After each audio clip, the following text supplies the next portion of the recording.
বন্ধুরা, আজ বানাবো ওটসের সবজি পরোটা। ওটসটাকে প্রথমে সাদা নর্মাল ওটসটা নিয়েছি। এখন যতটা পরিমাণে লাগবে ততটা ওটস গুঁড়ো করে নেব।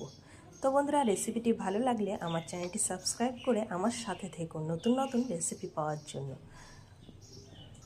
তো দেখো বন্ধুরা, মিক্সিতে আমি ঠিক গুঁড়ো করে নিলে এরকম আটা ময়দার মতো হয়েছে।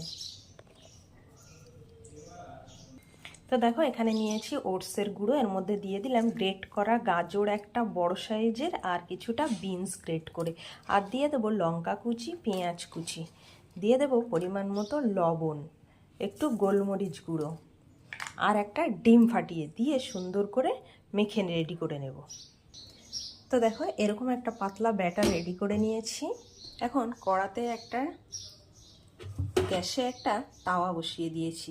দিয়ে তাওয়াটা গরম হলে একটু তেল ব্রাশ করে নিয়ে এই ব্যাটারটা দিয়ে হালকা হাতে এইভাবে